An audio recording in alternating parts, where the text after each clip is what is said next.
So what we're going to do is go through our agenda, and we'd like to welcome you. We'd like to introduce our learning objectives for the day. We'd like to introduce our panel. We'd like to set the scene as to the context of what we're discussing today. We have the panel providing their approaches to future-proofing and building a sustaining, inclusive organisation, looking at case studies from our respective organisations. We also would like to give you an opportunity to discuss and ask questions based on what you've heard from the case studies. And we want you to do a bit of work, so you'll find that we've left you a call to action card.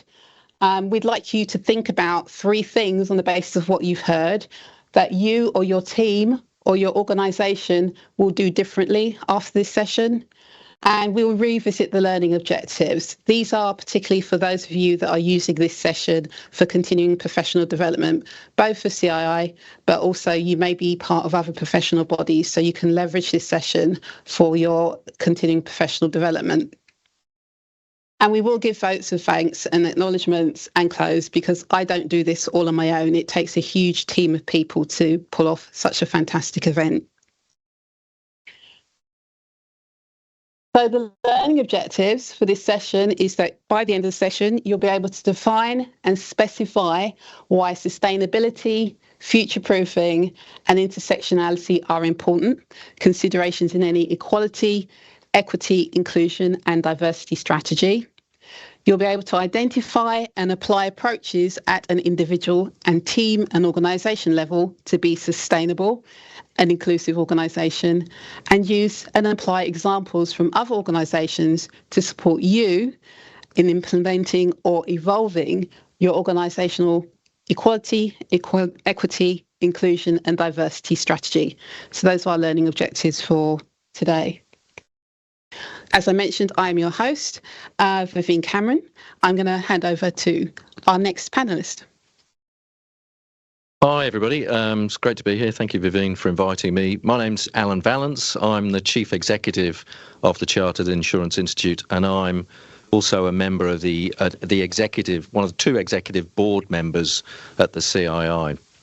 I'm going to talk briefly about a particular case study which is around the board of the Institute, but it sort of set the scene a little bit and do that all in 8 minutes as well, hopefully. So we'll see how we go. I'm sure Vivienne will keep me to time.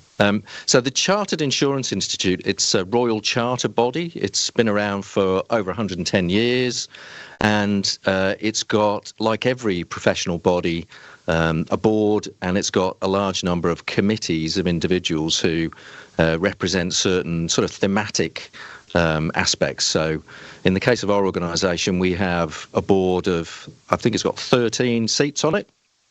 We have committees that cover topics such as education and learning and professional standards, which you would expect to see in any professional body. We've probably got something like 100 people on those boards and committees, and one of the things we looked at a little while ago was the representation on those boards and on those committees. From the staff perspective, I lead a team of just under 250, and sort of ballpark, we've got about 60% female staff, 40% male. We've got probably around 20% overall who are from a non-white background, and that goes it's pretty consistent through the organisation. At the top level, so at the executive, we have a team of 5, which I head. Of those, we've also got 60% female at the minute and 20% from a non-white background. So those stats don't look too bad. We've got more to do in certain places.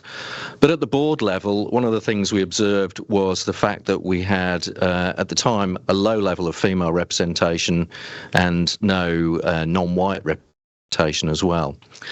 At the same time, we looked at the introduction of the policy statement by the FCA a little while ago, which talked about the need to have, for certain listed companies, it was to have at least 40% of the board positions held by women, at least one of the senior board positions to be held by a woman, and also at least one member of the board from a non-white background. That's a really interesting case study that we're going to delve in later on. Oh, sorry, you didn't tell me this. Not at all, but it's great to give a taster. Right, so I'm handing on now. You are handed. Thank you, Vivian. You didn't tell me that. Oh, apology. Thanks, Alan. And I'm interested to hear what comes next because it does sound super interesting. So looking forward to diving into that. My name's Rob. I am head of consulting at Included. Included is a global diversity and inclusion consultancy working with clients all around the world doing this kind of work. So looking forward to hearing from you, hearing your questions and talking a bit about our work throughout the session today. Yeah, lovely to see all of the faces here and obviously all of those online. So my name's Lucy. I'm a Senior Diversity, Equity and Inclusion Manager at Mercer as a consultant. So Mercer's a global HR consulting firm. It's part of the Marsh & McLennan brand. So many of you in the room and online, I'm sure, will know Marsh, but we're a sister company of theirs as an HR consulting firm. And similar to Rob, my day job is diversity, equity, inclusion consulting, helping clients across the world from a range of industries tackling all of their DEI challenges. Hi everyone, my name is Esther Basra. I'm the Diversity, Equity and Inclusion Manager at Chubb for the EMEA region. I actually joined the industry just over a year ago today, and in my first week attended Dive-In as a participant. So I will be chatting to you all today about the work I've been doing since then to develop a sustainable D&I strategy. Thank you.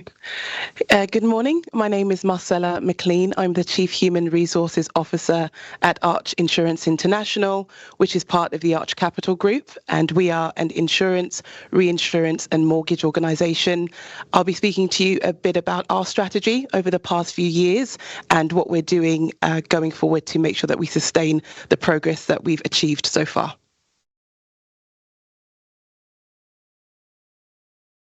That's great. So we've whetted your appetite at least, and my apologies to Alan for not being clear. But this is all part of the fun. So we're going to set the scene for you. We're very conscious that we are very much looking from a UK market perspective. The CI's head office sits in the UK. Majority of our membership sits in the UK. But we're also a global organisation that Alan heads up. So we think very globally. And when we look at the UK, we then nuance for our markets that particularly sit in MEA, Asia and Hong Kong, Asia Pac. So last year in Dive-In, the CI co-thought led with Marsh in particular. So we've got representatives, we've got Richard here from Marsh with us. And we looked at helping our profession, if they've not started already, develop their EDI strategy. So the fundamentals, the how-tos. And we leveraged some work that we did with Equity, the African Caribbean Insurance Network formerly, on 6 steps to racial inclusion. You could actually substitute any underrepresented group because the principles remain the same in terms of starting out your strategy. We also work with ICANN, a network within the profession, in terms of looking at fitting in and fitting out, getting out. Do you fit in the organisation or the profession, or do you get out? What can we do to make sure that everyone feels like they're included? And then we also did a piece of workshop on allyship. You can access all of those footages for those first 3 events on the Dive-In YouTube channel if you'd like to look at that in your own time.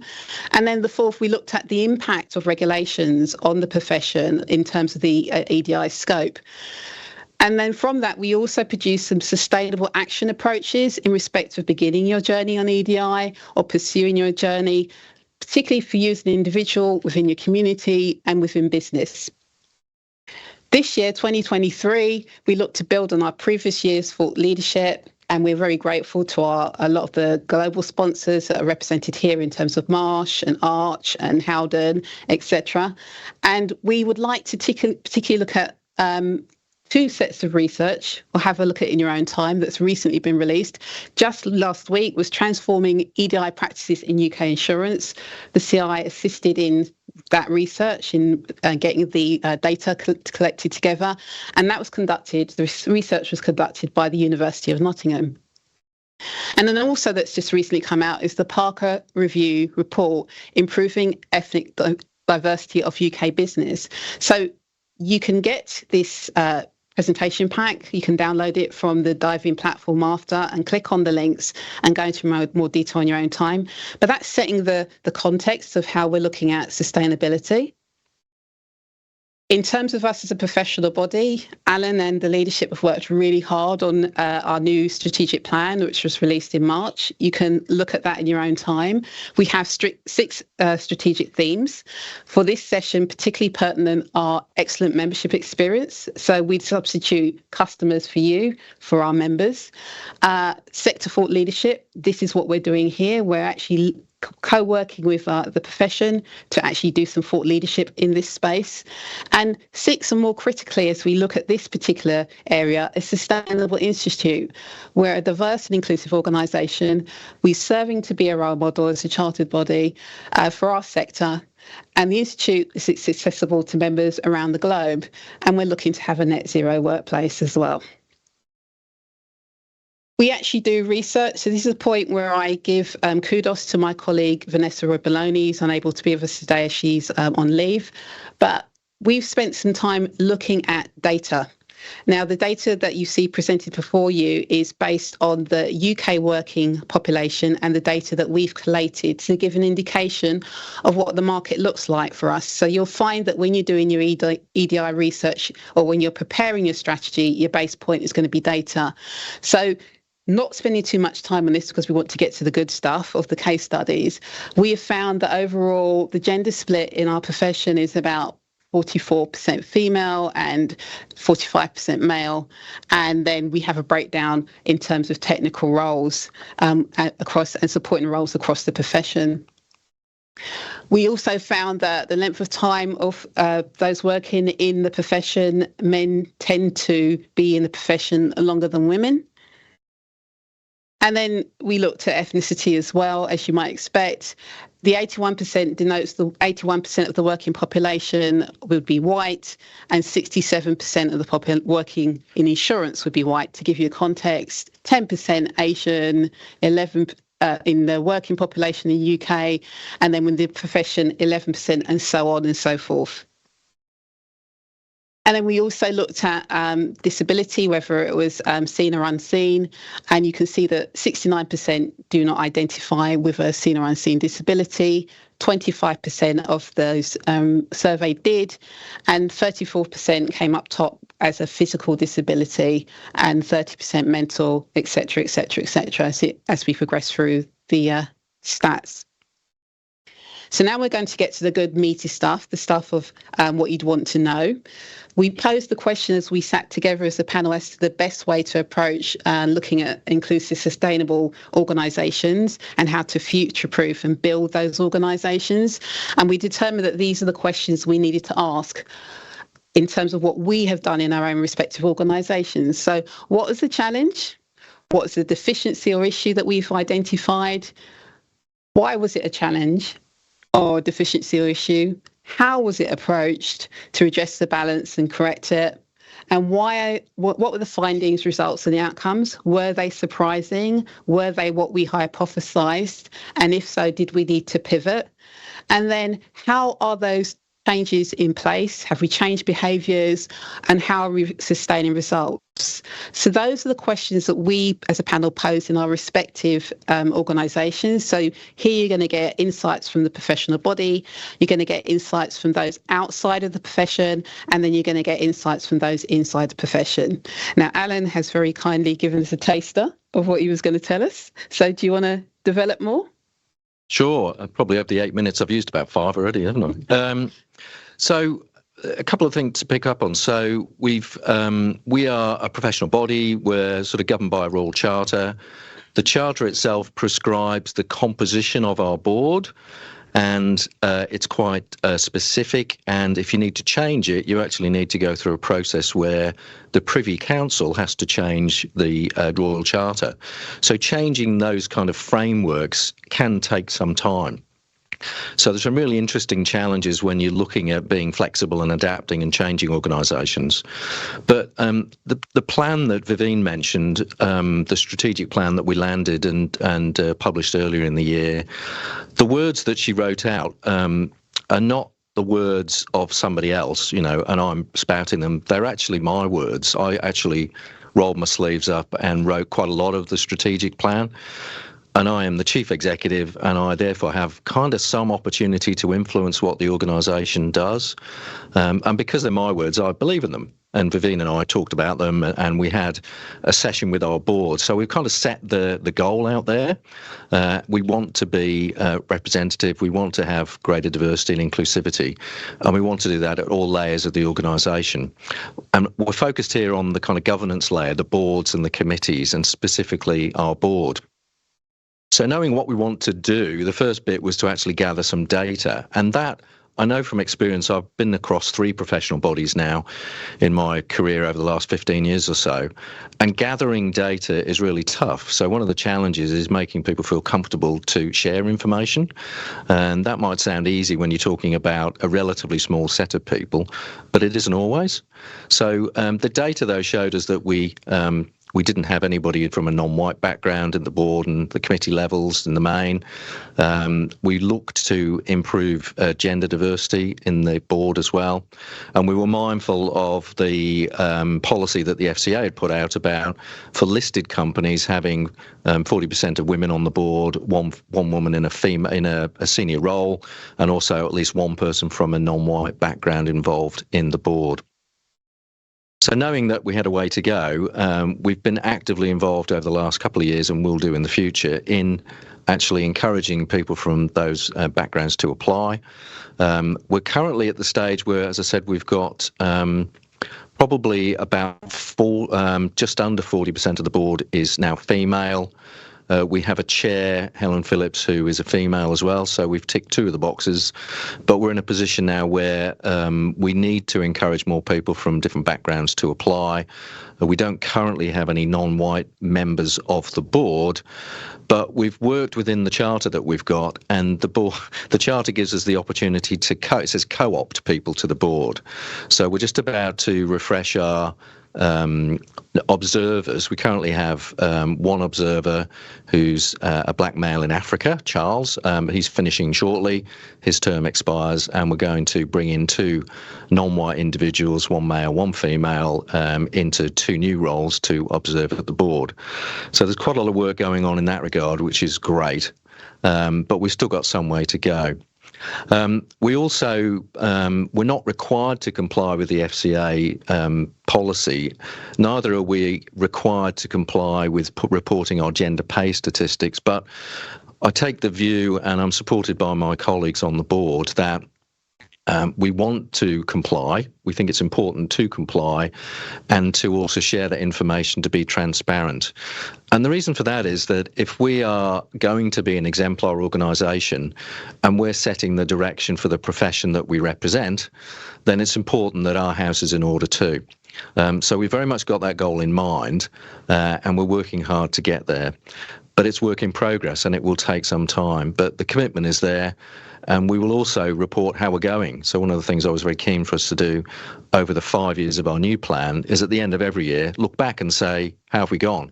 And I'm sure we won't do everything that we said we would, but as long as we're moving in the right direction, we'll maintain that momentum until we get there. Thank you, Vivine. That is excellent. Less than five minutes. That's really impressive. Passing on now to Rob. Thank you. Thanks so much. Yeah, thank you, Alan, for setting that up. And actually, there's lots in what you've said which kind of illuminate some of the ideas that I'm going to talk about, which is great, because it's always nice to draw on real stories. So when thinking about how we answer this question, what does it look like to create a sustainable change in terms of your DE&I strategy, how to future-proof your organisation, which I love the ambition of that. I'm going to share a couple of approaches, both of which are key. They need to be combined. The first is thinking about the mechanics of how you do that. So practically, what do you need to think about from a systems and structures perspective? And the second is about behaviours. So what behaviours need to be in place? I'm starting with the mechanics because that's the bit that usually gets overlooked. And I'll jump into the behaviours if we've got time. And if we don't, then we can pick it up in the Q&A afterwards. What I'm going to explore with a bit of a framework and then a case study is what we feel at Included really helps when it comes to thinking about long-term sustainable change. And that is ensuring that you have a mature approach, that you're thinking about the maturity of your strategy, and also that it's comprehensive, that you're aligning the different elements of the strategy and the strategic approach in order to achieve the kind of change that you're looking for. So let's start with maturity. This is a maturity model which I'm going to build out on the screen. It's not the only one, and you will have ones which may be more or less applicable to your organization. But when we think about diversity, equity, inclusion, most of us start in this space, kind of the 101, the foundational, building those things which have to be in place. And compliance is not a dirty word, it's absolutely essential. And we need to make sure that all of those key foundational elements are in place. But if we start there and we stop there, then we haven't really got what we need in order to grow and build something sustainable. So we start with the foundations, and then we move into what we call diversity 2.0. We find that lots of organizations cycle between 101 and 2.0. And that 2.0 developing space is really where we're using what we know about diversity and inclusion as a way of communicating effectively to those outside our organization or inside our organization what our intention is with regards to diversity and the world around us. So you will have seen during the Black Lives Matter movement, during Me Too, at other moments when there are big comings together around kind of major themes, that companies will step up what they're communicating. They'll feel an external pressure to speak publicly about the actions that they may be taking effectively inside their organization or their ambitions to do so. And that's important. You know, we have to communicate what our intentions are. And Alan will know this as well as any. Those of you who are running organizations or leading teams, you have to communicate internally as well to keep people aligned with the vision. So a marketing-led approach is part of it. On its own, it's not enough, but it has to be there. When we start thinking about inclusion 3.0, it gets really exciting, folks, because we're talking about systems and processes. And I love this bit because it's where we take some of the concepts, some of the ideas, maybe even some of the messages, and we apply them in the systems and the fabric of what we do.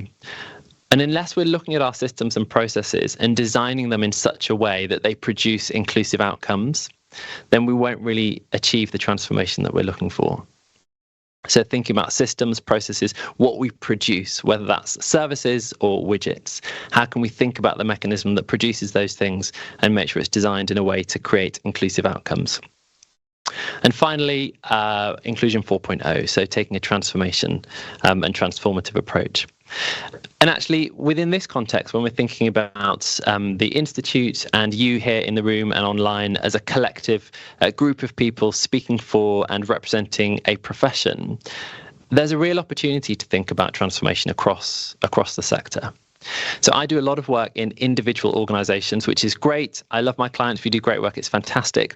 But the reality is I could do and lead a team that did an incredible transformation within a single organization, which would be great for them, their clients and their workforce. But actually, what does it mean in terms of the sector that they're working in? So the challenge to you is how can we come together as professionals across a sector, across a profession, and create change which is more far-reaching than just the four walls of your own business. So the takeaway here is when you're thinking about your diversity and inclusion strategy, ask yourself, where are we in terms of our maturity? Have we got the basics covered? 101, brilliant, we need that. Are we starting to include a diverse and inclusive perspective in our marketing, internal and external? Fantastic. Are we at the stage where we're thinking about systems and processes and how the way we create things has been viewed and developed through an inclusive lens? And are we starting to lean into that transformative approach? Now, although we've laid this out on the screen kind of 1 to 4, it's worth noting that this isn't really a linear progression. You will cycle through these. Some parts of your business will be more transformed than others, and that's okay. If I think about my organization, there are some things where I'm like, we're really great at systems in this area. We've really got this nailed, and I'm proud of the outcomes that we're producing, and other things which feel more foundational. Okay, so nobody's operating at 4.0 all the time, and arguably that's not really the goal.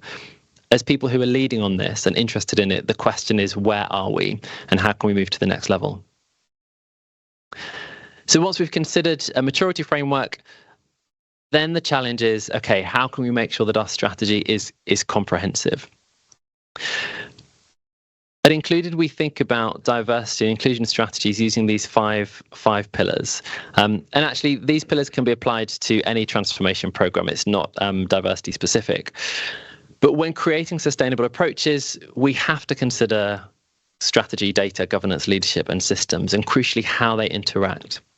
So when I'm developing my inclusion strategy, it has to be informed by the data that I'm gathering from my organisation. You gave a good example of that, Alan. And then when we're thinking about how we deliver that strategy, maybe through leadership training or growth and development, we have to think about how that's connected to the governance structures. So are the structures in place to ensure that leaders are able to follow through on the changes they're committing to? Is there sufficient accountability? Is reward aligned to KPIs and OKRs? And then the systems, are they in place to reinforce the ambitions of the work? I'm going to use a really quick case study now to bring this one to life, because it's a bit dry and it's nice having a story to go with it. Oh, okay. In that case, I'll get through this whizzy graphic. I love that. And we'll move on to this very quick case study. So this was an organisation we worked with who had a clear strategy around gender, around seeing more women in leadership. They did well in some areas, and the second part of the strategy was this, trying to focus on the growth of the existing team in order to produce this change. When we looked at the key system that would support this, the learning and development opportunities that were created for this organisation, I don't know if you can see that clearly in the room or on screen, but essentially what we found when we looked at their data was that women were accessing 25% fewer training hours than men across the board, which means that it was highly unlikely that women were going to make the kind of progress needed in order to meet that strategic goal. And there were gaps in the data too. Women and men were choosing not to disclose the information around their gender in high numbers, which meant that even the information we had was uncertain. And this is an issue of leadership, because unless leaders are setting the tone and encouraging people to contribute and creating that safe space to disclose, they won't. And finally, there was a governance issue as well, because even though there were some great words on the page and really clear intent from those in senior leadership positions, that wasn't backed up by accountability mechanisms. And so ultimately, this strategy didn't succeed because it didn't go beyond words on a page. So the challenge for those of us who are leading in this space is, by all means, have a great vision and set that vision, but make sure that it's supported by strategy, by governance, by data, by systems work, and that we're seeking to explore how we can mature in all of those areas as we progress. I'll leave that slide for the Q&A because it would take too long to get into.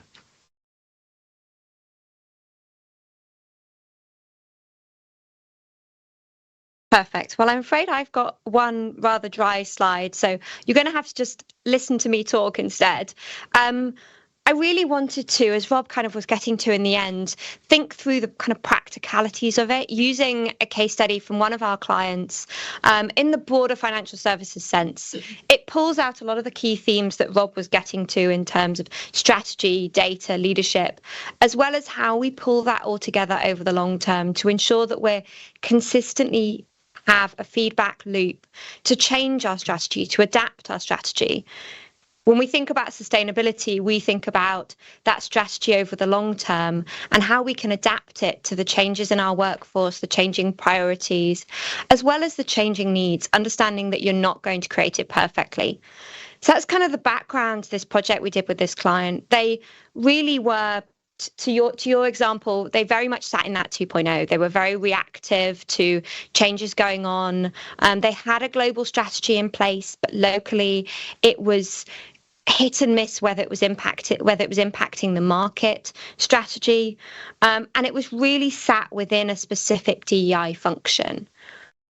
So we worked with the clients think through two separate approaches, thinking through one of their key markets, the UK, and how they embed that global strategy in a way that made sense in the UK, that was bought in by leaders and employees, as well as thinking through how we take DEI out of just the DEI function and using the benefits function as an example.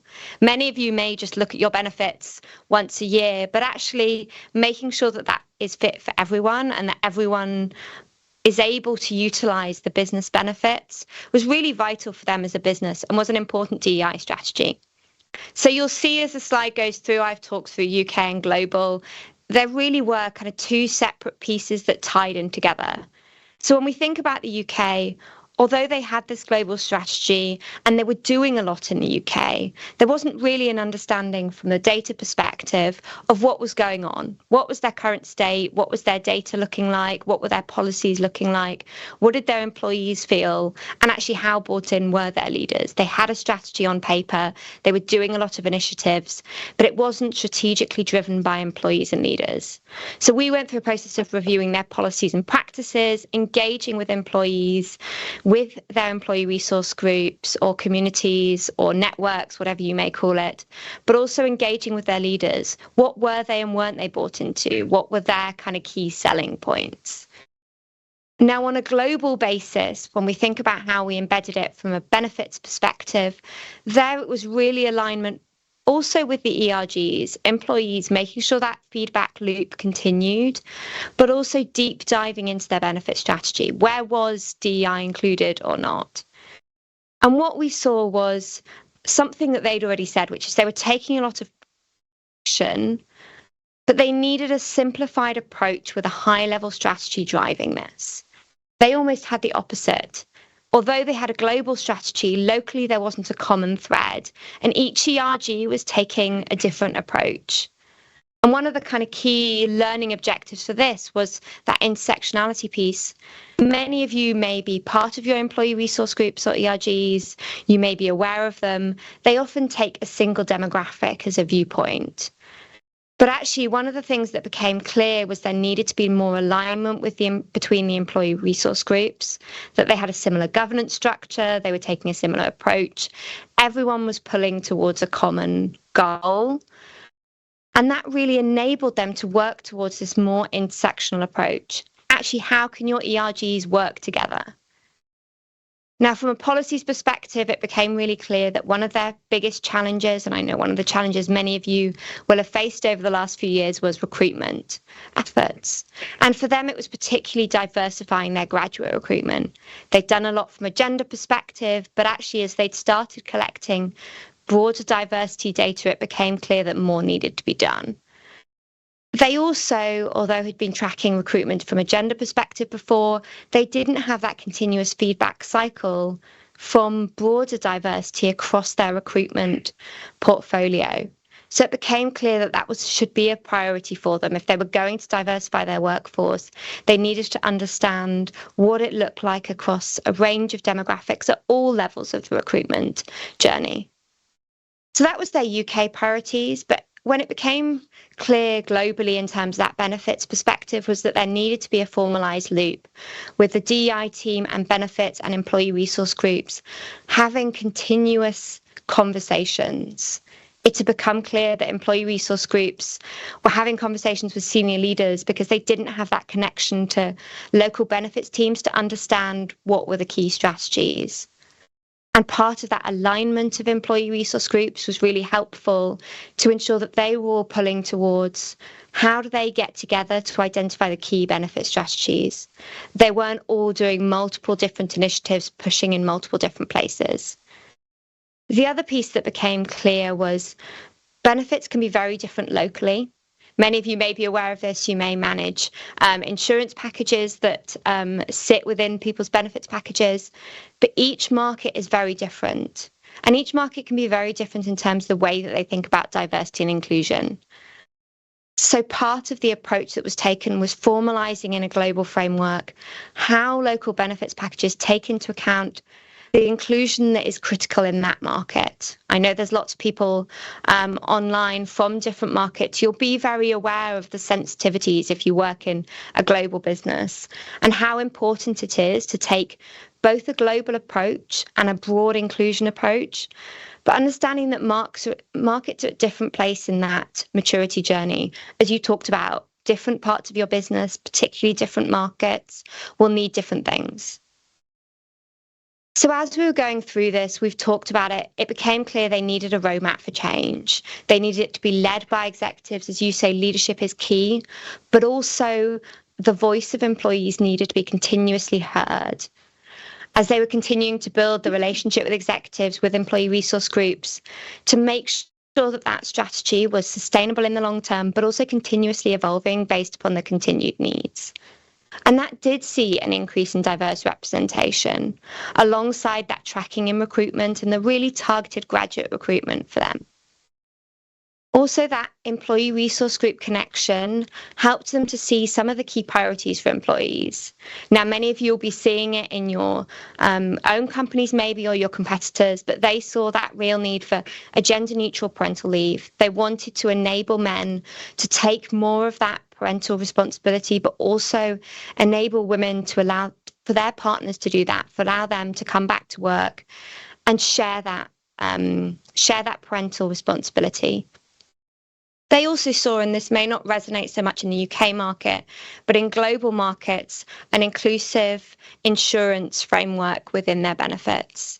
So inclusive of different family makeups, ensuring that you could choose who could benefit from your insurance package. So, okay, you might be saying to me, Lucy, you're taking very much an organisational perspective. I don't sit in HR, or I'm not a leader. What does it mean for me? I think some of these threads are key, making sure that you are part of that continued feedback, that you are responsible for helping to develop that roadmap for change. And there'll be other things that we will come to later if you've got questions on anything that we cover. But understanding how it works in your day job. DEI doesn't just sit in a DEI function. It doesn't just sit in HR. It's part of all of your jobs, thinking through the insurance packages that you put forward. So I'm going to pause there. If you've got any questions, we'll be happy to answer them later, but I'll pass over to Esther to cover her case study. Thank you. Thank you. So, hi everyone. As I mentioned in my intro, I'll be sharing a case study which basically summarises what I've been doing over the last year to build a sustainable D&I approach at Chubb. So I'll jump straight in with, well, what was the challenge in the first place? It was really to build on the good stuff that was already in place and reinvigorate and refocus our DEI approach and activities with the aim of ensuring that inclusion was fully integrated in what we do and how we do it at Chubb. And this was really important because what we needed was a consistent and planned approach that worked both in the short term and in the longer term, but was also relevant, actionable and measurable in all of the countries within our region.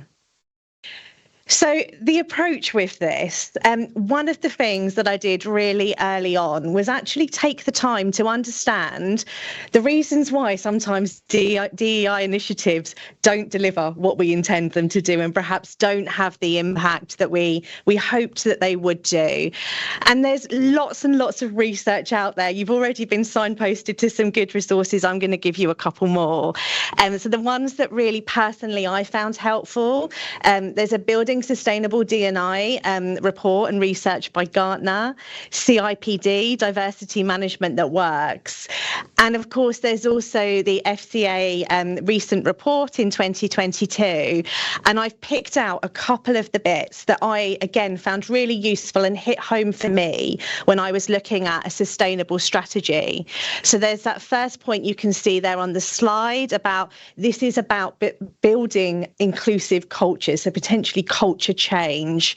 And then the second point there, and it's already been touched on by others in our panel, about we need to be introducing initiatives that result in systemic change. So two key points there that I found really useful when doing this work. And of course, if we look at what doesn't work, it also makes sense to look at what does work. And again, there's lots of bits of advice and research I could draw on here, making sure your strategy and your initiatives are tailored to your organisation. Some of the other bits you've already heard from our panel. But the point I wanted to kind of pick up on today and highlight was what you can see there on the slide. And that's that in order to get this right, inclusion takes action on multiple levels. So there's what we can all do as individuals, that me level, building your knowledge of DEI, being aware of your biases, taking the time to understand lived experiences beyond your own, being a better ally. That's things we can all do. There's things we can do at an us or a team or functional level. It's being aware of team dynamics, your in and out groups, who feels welcome, recognised, listened to, valued, included, who doesn't. And then picking up on that point that the FCA raised and also has been mentioned by my fellow panelists, that point around systemic change, and that's looking at things at an organisational level. So what are the practices, the policies, the way we make decisions that need to change throughout that entire colleague life cycle? So what that all resulted in was our D&I approach at Chubb, which you can see there on the screen. So there's 4 pillars to our strategy. The first is improving data and insights.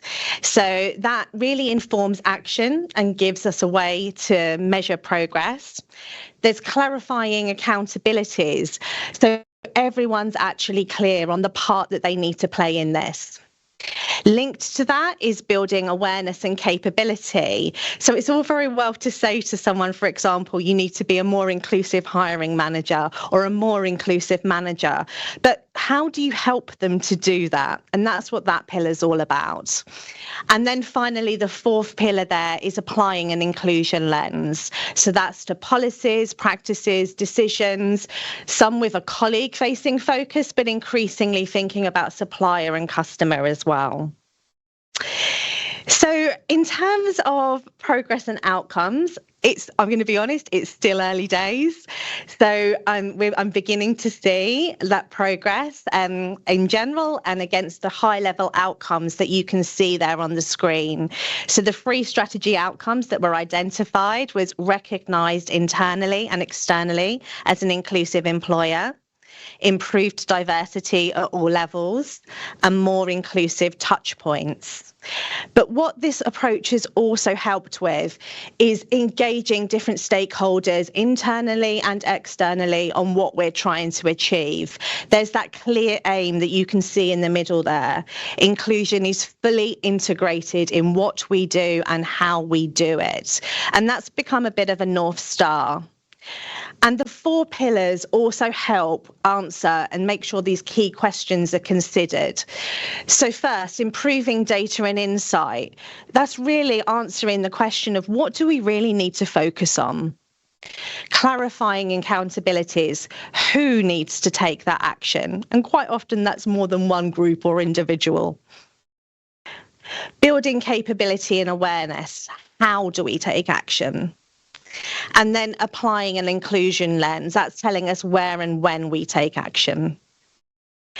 And from a sustainability perspective, we've tried to actually build in future-proofing and sustainability into the strategy itself.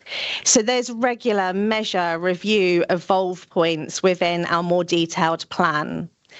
The word integrated is a really important one. So what we're not trying to do here is create a separate DEI approach to everything. We're building DEI into those practices, those processes, which makes it more sustainable. Multiple roles I've called out here. So it's coming back to that clarifying accountabilities pillar, and the action needs to happen at all different levels. The burden cannot sit on the DEI manager, leader, team within HR. Everyone plays a part in this. And then from an outcomes perspective, those high-level outcomes are shared with you.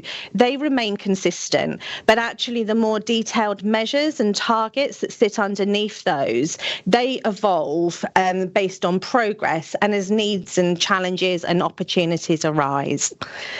So that's a very quick intro into what's been the majority of my last year.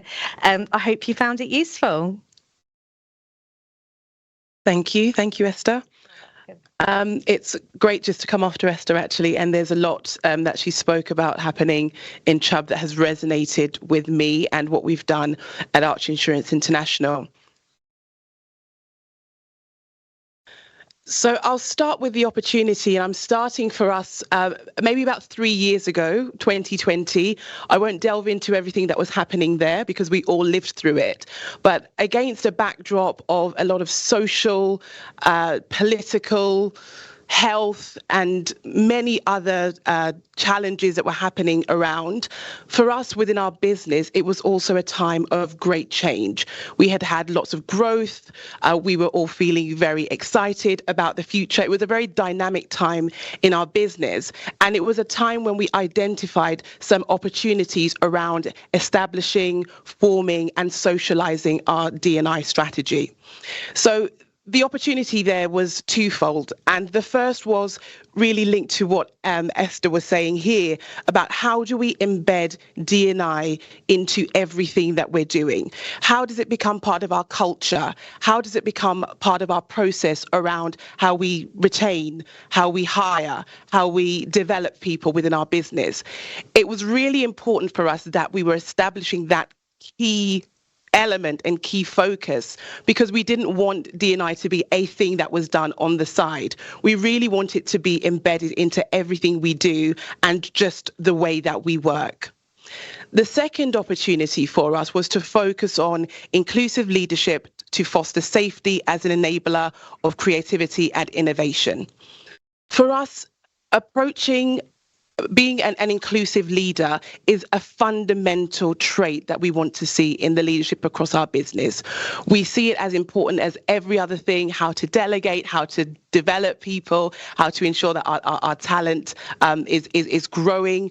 And we adopted a very focused approach around inclusivity. We introduced a very important training and development program for our leadership because we believe that without that focus and without that environment where people feel that their ideas are respected, where they feel the psychological safety to put their ideas forward, we would be failing in a key element of our D&I strategy. We believe that that inclusive approach, that safe environment where people can speak up, where people can make sure that their ideas are heard, would really be the foundation of creating innovation and continued progress for our business. So what was our approach? We established 3 core pillars of our D&I strategy, which I will go into a little bit more. We targeted core areas, and this was a really key element for us because as a group and definitely within our segments, we were fundamentally against tokenism, and we knew that we had to focus on core areas and core initiatives that we could measure, that we could deliver on when we committed to them to our business. And we knew that without doing that, you could be focusing on too many things without really seeing tangible progress. The next point was that we leveraged a top-down and bottom-up approach. You absolutely cannot see cultural change and cultural shift without having the buy-in of your executive team, of your leadership team, and of course the core business and the rest of your employees. So that was a really important element for us. How do we ensure that D&I again isn't something that's sitting on the side of the table, but is integrated into our business? It's part of the way our leadership think and part of the way that we do things. And then the last thing around our approach was that we set some clear objectives. In some of our regions like the UK, that was determined by some of our governance, by a certain regulatory requirements, but that again was another way that we could really clearly hold ourselves accountable to our progress and to our success and to the areas where, as my colleague said here, we may need to pivot around our strategy. So going a bit more into our 3 strategic pillars, the first one is colleagues. I don't think I've moved it on. It's moving here, but not on the screen.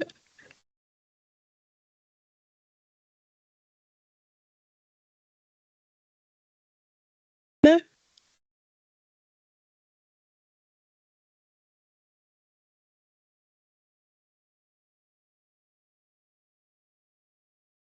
Yep. Okay. Well, I can speak to them. So the first pillar was around our colleagues, and what does that mean?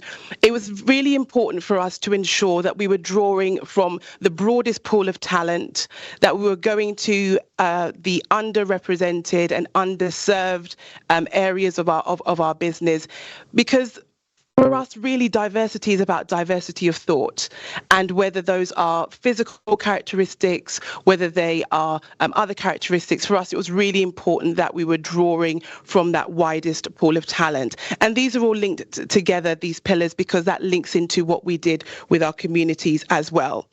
Around our colleagues, another focus for us was around how are we distributing promotional opportunities, how are we ensuring that we're developing people, giving them stretch opportunity. And again, we're using data here. We're looking at what are the levels of our promotion, who are we promoting, who are we giving those opportunities to, and that was a very important element for us. The next is strategic pillar is around our communities. Okay, I'll keep going. Hopefully you can follow me. And in practice, that was really building on our focus around getting diverse pools of talent, improving our colleague base by partnerships with certain organizations. And that was important for us because we know, as Rob was saying, it isn't just about having success and having a great strategy within your business. There are other people that you can partner with, other organizations who may be at a further maturity level, which you want to really connect with and ensure that across the industry and across our profession, we're seeing the same kind of progress. So as a practical example, within the UK and specifically London market, we partnered with an organisation called Sponsors for Educational Opportunity, SEO London, which some of you may be familiar with, and they have a particular focus around getting individuals, students, early career professionals, graduates into different sectors, one of which is insurance, from underrepresented backgrounds. So for our very first internship program that we ran in 2022, we partnered with SEO London, and we had a fantastic cohort of people who came into our business.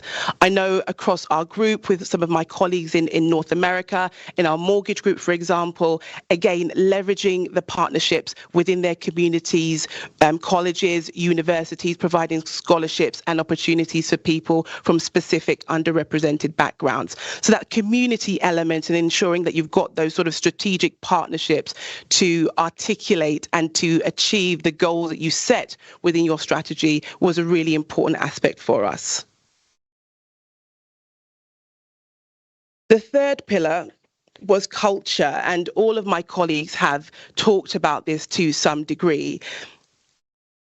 Change, D&I, is a cultural shift.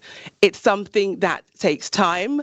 People often ask me what are my goals and aspirations around D&I and my targets, and my response is always that I want to not have a D&I target. And that goes back to the very first point that I made, which is that D&I successfully done is fundamentally embedded into the way that you work, into the way that you operate, into the way that you think about talent and development, learning and development, and everything else that goes on within your business. So developing the culture within Arch was critical for us. And what we did there was to focus around the leadership development program. So I mentioned one of the opportunities that we identified was creating and fostering an inclusive leadership practice. And we actually started running a course which has been taken by over 700 managers within our business. It is a requirement for all leaders within our business to go through that course. And again, it's not focusing on getting any one demographic or any one type of person into a role or into your business. It's really asking your leaders to focus on being inclusive as a fundamental leadership and managerial trait, which I think is a really key distinction to make. We've provided extra coaching and support to our managers so that they feel comfortable and competent operating with some of the new focuses around D&I and some of the targets that we have there. We have an Arch Culture Committee, which are hearing from the business, which have a pathway up to our leadership and to our management and are hearing from the business directly. And we believe that we are definitely driving positive change through these pillars.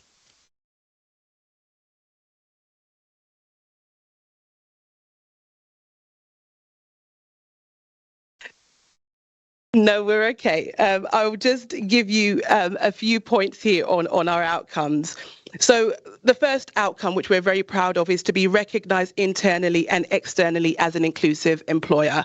We ran a global engagement study in 2021, and for the very first time, we were measuring psychological safety, and we're very pleased that overwhelmingly across all the sectors of our business, people felt that Arch was a psychologically safe space. Linked to that is within the UK, definitely, we established an innovation committee, again, giving people an opportunity and a really clear pathway to put their ideas forward. That committee for me is saying to people, there is no idea that is too big, that is too small. There's no idea that is silly. We really want to hear from you. We really want to take your input seriously. So that was another important outcome for us. We're monitoring our progress towards our objectives, and we're holding our leaders accountable.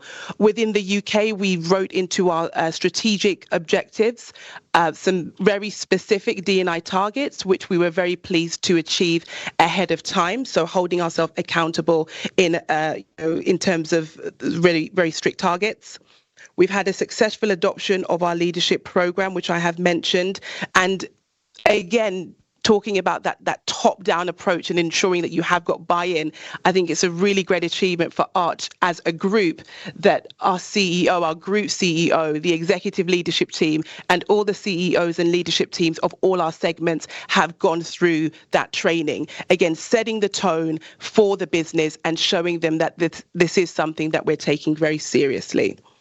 So, to the point that was made here by Esther, it is still the beginning of the journey, I think, for many of us. I think the D&I strategy is one that will be iterative. I think we definitely do need to be data-driven. We need to look at the numbers. We need to make decisions that are based on the facts. And I think we need to be open to the fact that we have to be in it for the long haul. I often say that what we see within our profession, what we see within our industry now, is the result of the decisions that were made 20 plus years ago. So we're not going to have that huge change that we're all committed to in a short space of time. But what I do think is important are events like this, times like this, and joining together as an industry, as a profession, with a really sustained and joined up focus around having change within our industry. So we've come back right at the end. So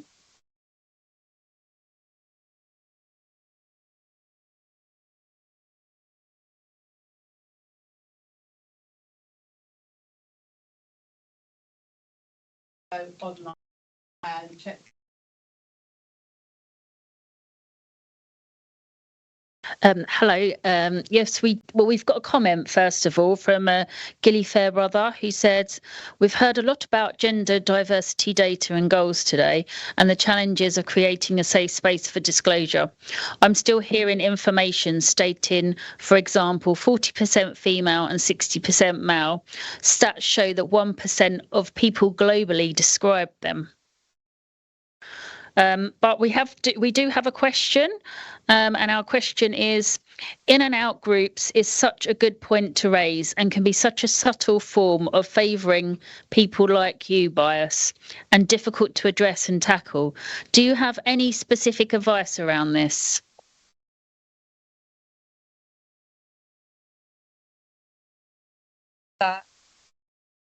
Yeah, so for those who I guess aren't familiar with the concept of in and out groups, it's really a challenge to all of us to think about the people who we surround ourselves with, who help inform the way we see the world. Another way to think of it is, who are the people who can tell you about yourself that you'd actually listen to? Right, who can challenge your behaviours and your perspectives on the world. The reason it's important to think about those is because all of us, and me absolutely at the centre of it, tend to have in-groups who are quite similar to us.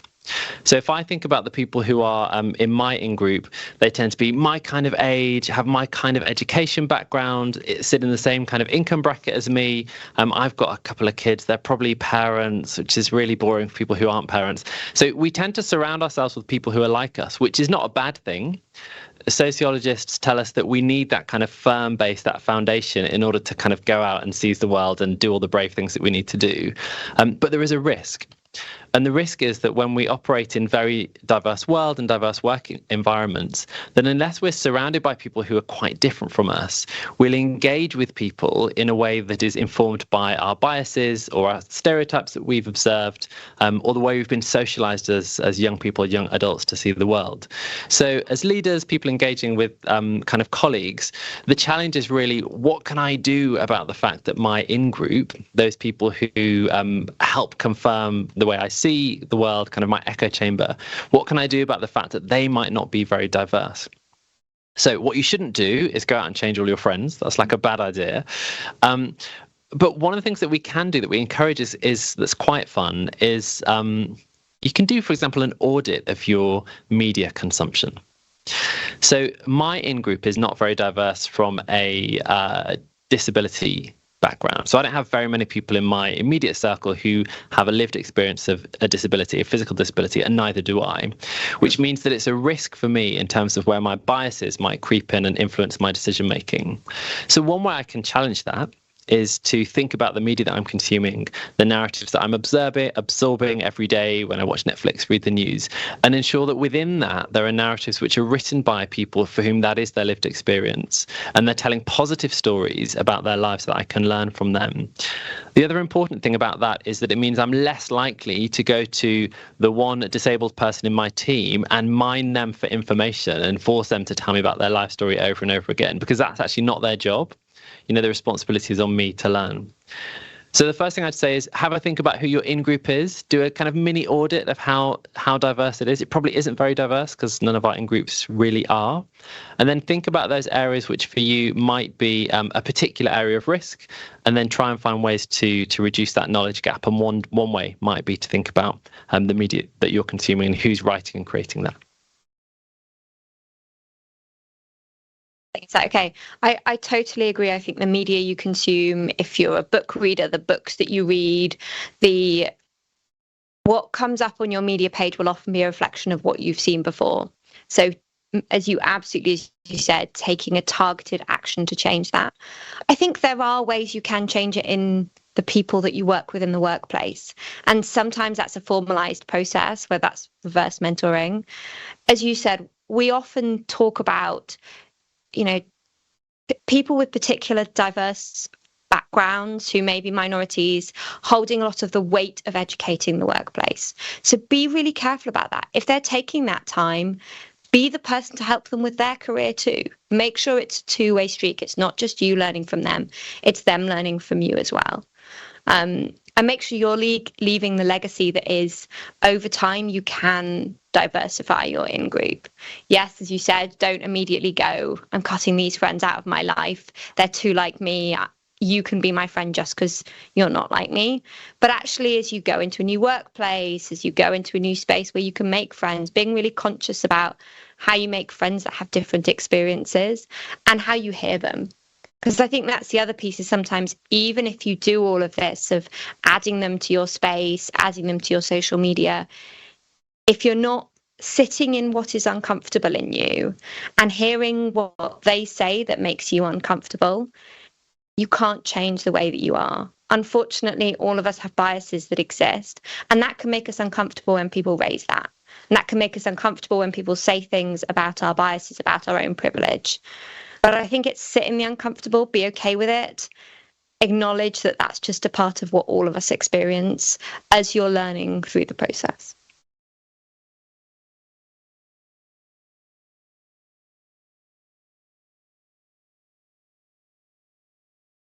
No questions in the room. We've got some online, so.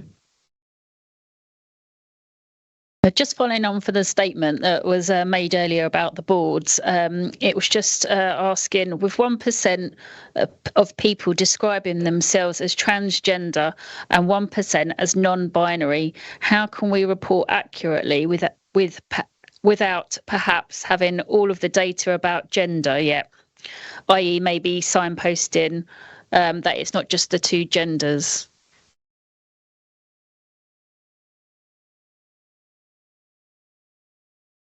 I think the question was, how can we report on transgender individuals if it's only 1%? And how do we take action on that, I assume? Yeah, and non-binary, because we're looking at the board status as being representative of male and female, but then there are the transgender and the non-binary that are also present in today's society. Yeah.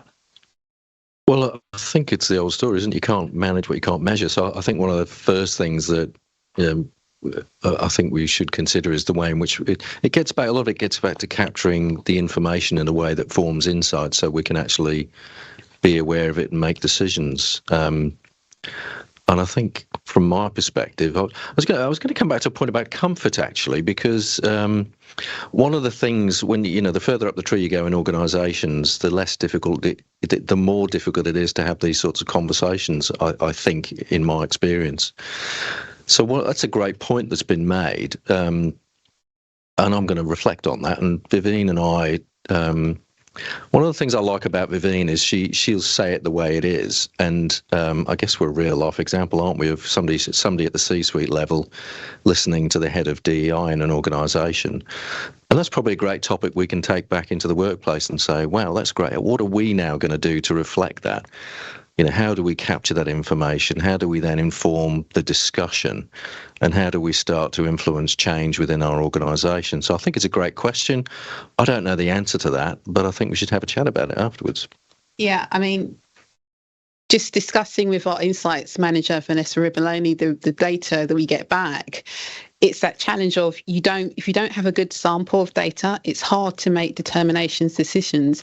And it's also, we touched upon it earlier, psychological safety and physical safety. So if you identify in a shall we say, majority group, you've got to have the confidence that you can share that information about yourself safely before we can actually act on it. So there are lots of variables about it, but it's a fair comment, and here in the UK, we have the Equality Act 2010. So for me personally, and I've spoken to Alan about this, we're looking at all the representative groups. We probably approach it on a basis of what do we have the most efficiency first. So there's no group that is better than the other, more important than the other. You just have to look at your own backyard and say, all right, what does my backyard look like, and address it appropriately. So I'm saying there's no right or wrong way to approach this. You have to look at your own organisation. You have to look at what's right for you. But yeah, great point, great question. I am conscious of time. And I really do want us to have time for discussion. So let me get the kind of admin, less interesting things out the way. Just to be neat, to revisit the learning objectives, by the end of this session, you should be able to define and specify why sustainability, futureproofing, and intersectionality are important considerations in any equality, equity, and inclusion diversity strategy. You should be able to identify and apply approaches at an individual, team, organisational level to be sustainably inclusive organisation. Use and apply examples from other organisations, so those represented here, to support you in implementing or evolving your organisational equality, equity, inclusion and diversity strategy.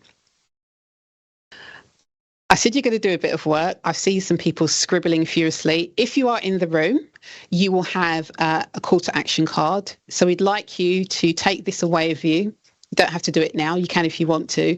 And think about some of the things that we've talked about. So some learning and some actions I'll take away from the session. 3 things I've learned from the session that I did not know before. 3 things I'll do differently as a result of attending this session. How will I use the learnings to future-proof sustainable inclusion, and what you're inspired to do. If you are technical, the QR code is there. So I'll give you a minute to connect it. Just a quick question that's come in online, quite a few, is about the slides being available online after the session. Yes, the slides will be available online. We'll upload it on the Dive-In platform. You can reach out to me at edi@cii.co.uk, and I'll happily share that to you later on after the session. So hopefully you've had a chance to take a picture of that QR code. We'd also really, really like your feedback. We want to know about what you thought about this session to form our efforts on diversity, inclusion and allyship. So we'd like to quote real life responses. It will be anonymous, so feel free to be as forthright as you'd like. When you get this pack, you'll be able to click on the link. If you prefer to use the QR code, you can take a picture there and download it. We really do leverage this information to inform going forward what we do. This is why this is a even better session than we did on some of the sessions we did last year. So really pleased with that. Just going to take this opportunity to say thank you for you in the room, those of you that joined us online, and also like to acknowledge our panel. So thank you, Alan, thank you, Esther, Lucy, Rob, Marcella, and everybody in the room. So if you'd like to give yourself a round of applause, virtual round of applause. I'd just like to say, I don't do this all on my own. It takes a team effort. So some of my colleagues in the room, I won't call them out and embarrass them, some who are not present, some have done a lot of work in the background to make this a very successful event. So thank you all personally from me, because I couldn't do it all on my own. I would have had more sleepless nights without you. So that will be the end of the session formally. Appendices, when you get this pack, we've put together lots of information for you. So again, click on the links in your own time to get more information and some great reading material, some from Rob's very own boss, Stephen Frost, from Included, not to mention tapping into Mercer also. Just going to go back whilst we have some time and do some more questions, if we have any. Any other questions in the room or online, Catherine?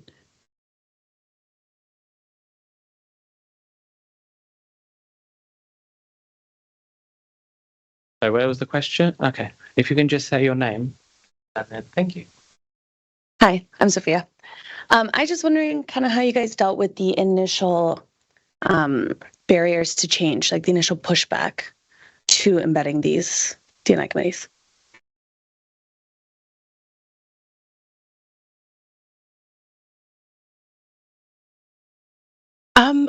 I think there's an assumption there that there was a pushback. I definitely think within Arch, like I alluded to in doing the case study, there was a definite commitment from all levels of our leadership team. And one of the very first things that I said was that you need to have that top-down and bottom-up approach. So in speaking to other colleagues, I know that some people do receive a lot of pushback in their sort of organizations, because like I said, it is a very big cultural shift, getting people to fundamentally change the way they think and the way they operate within their roles. But I do think the key thing for me was having that buy-in and having leadership who are demonstrating the behaviors that you want to see other people develop. So like I say, with one of the core elements of our D&I strategy over the past few years, and one of the things that will help us in sustaining the culture is that leadership training, fostering inclusive leadership, which I spoke about. Now, our group CEO and his executive leadership team have done that training, and we're starting to speak the same language, and they've endorsed it, and they've asked their segment CEOs to do it. So for me, I think a key thing around dealing with resistance to change is having the buy-in of the leadership and having them demonstrating the behaviors that you want to see.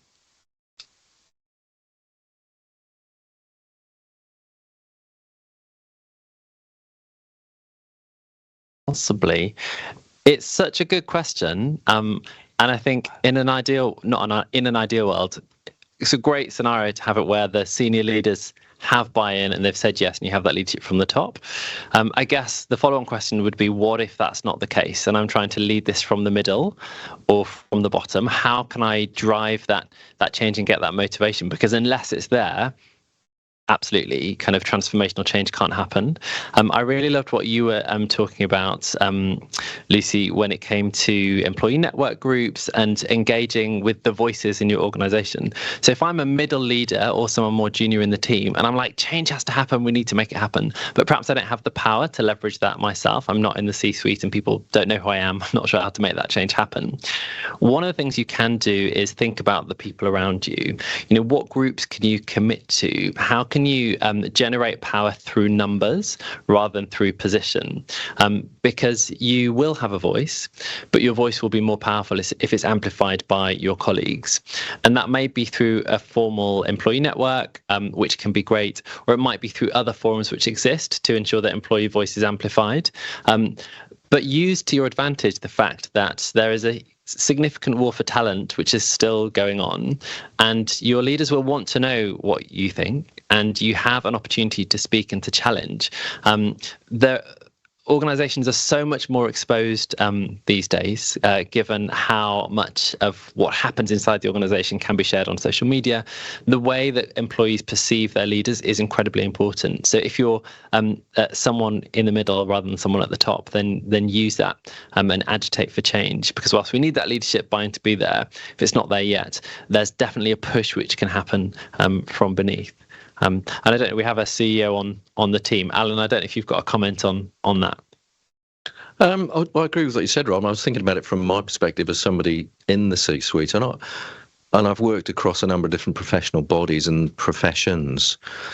My experience is it's not so much about pushback. I can't think of many overt examples of, it's not going to happen here, but I've seen many more, and I'm also like this, I'm learning, who are uncomfortable to talk about things. So it's I think your point about safety is very, very perceptive, because it's really about people like me and talking about this issue in a place where we feel comfortable to raise it, but to understand it as well. So it's more kind of teach me, guide me. And if you're in an organisation which has a learning culture, or individuals who want to learn so that they can be better and encourage and be an ally, I think that's a great place to be, because that's a really important place for people like me to start the journey. So I think actually it's sort of inertia in the sense of a lack of comfort, get us comfortable, get other people in the space where we can openly talk about these things, provide an environment where people feel that they can share that, those thoughts. The job of people like me is to sort of get the machinery of it working, to get the tone at the top right. We're giving those messages to people, that we're encouraging, the wonderful staff like Bivine that we've got who are driving this day to day, having, a place where you've got an open door to be able to talk about these things. I think it's the sort of the actions that we take at the more senior levels are really important, because they set the tone for the organisation's future, reinforced by some, open feedback from our colleagues, so that we can actually guide the organisation together, I think is how we're going to make progress. But I haven't seen, people saying not here. But I think I've seen a lot more of people saying, well, tell me how I can help. So, coming back to your question, essentially about resisting change or not understanding the business benefits, so getting on board. I think one of the brilliant things about DEI is the broad, comprehensive business case as for why this is the right thing to do at an individual level, at a business level. So if you've got someone that's driven by data, you can use figures to influence them, to get them on board. If you've got someone with a talent attraction challenge, well, there's a DEI solution there as well. If you've got someone that's driven by doing the right thing, that's probably a far easier conversation to have. If you've got a team that want to have a better offering for their customers, well, there's a DEI perspective there. So it's really drawing on that huge business case for why we should all be more diverse and inclusive organisations, and pinpointing the things from that will make a difference to the person that you're talking to.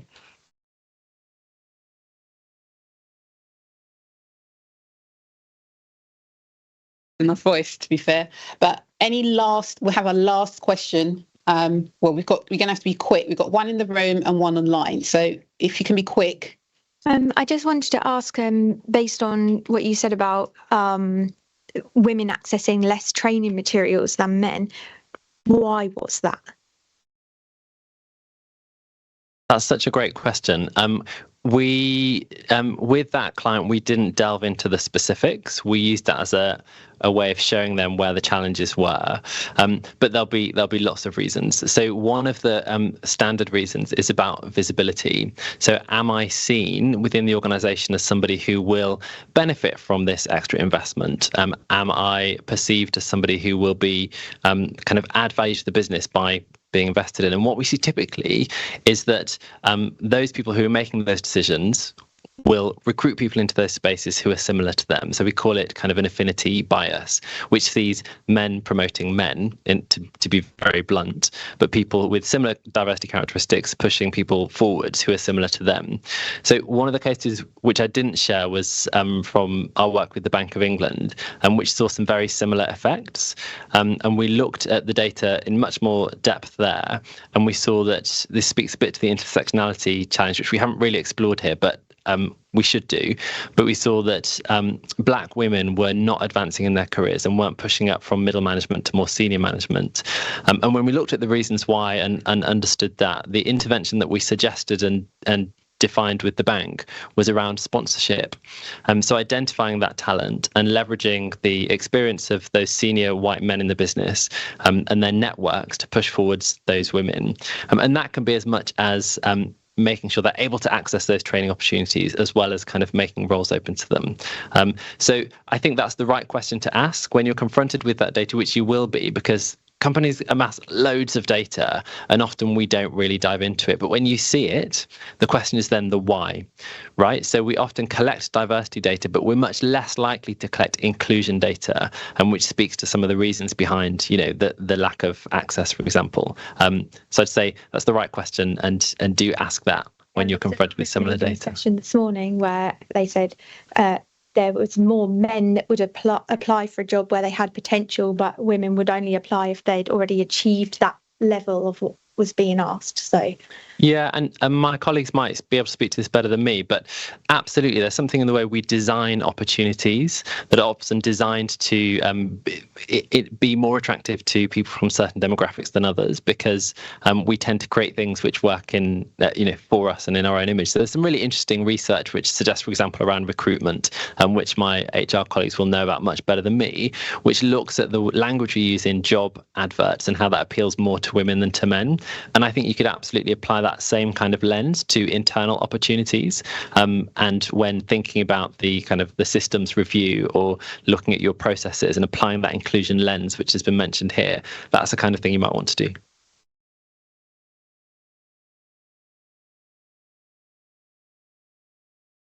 It was just a question about neurodiversity. So we've mentioned mental health and illness in disability, but what about neurodiversity? It's a topic really close to my heart. So my son's neurodivergent, and something that I think we're still at quite early stages of awareness of sometimes what that even means. And people will ask, what do you actually mean by being neurodivergent? It's something that we're working really hard at the moment to build awareness of, to make sure we've got resources for colleagues, for managers, for HR, to make sure neurodiversity inclusion is right up there with other diverse characteristics that we've spoken about today. So I'm really glad someone's asked about neurodiversity, because we should be talking about it. Thank you. Okay.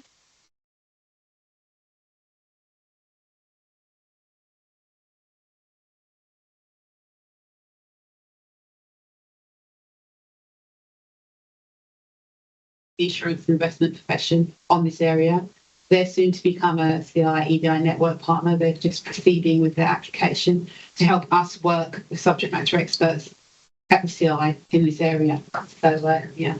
I was just going to also add, so we, our charity partner for this year is Ambitious About Autism, and as well as raising money, we have also been working with them to understand how our workplace can be more accessible, and also how we can bring in people who maybe wouldn't necessarily feel like the insurance industry, or even more broadly, the professional services industry, is accessible. Now, neurodiversity is a huge spectrum that is obviously only targeting one part of it. And I think, as Esther said, we're all still working through how we can support the different individuals that might identify as neurodiverse. But I think that's one of the things that actually, by identifying the partners in your business or the colleagues in your business who can help out, I think is key.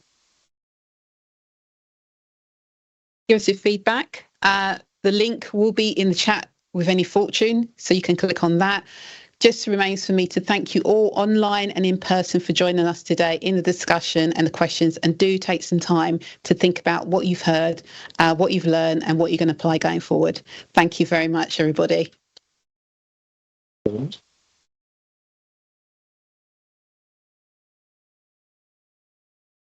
If you have time, please join us across the walkway there for some refreshments. Very happy to have you, and very happy to have you here in CI offices.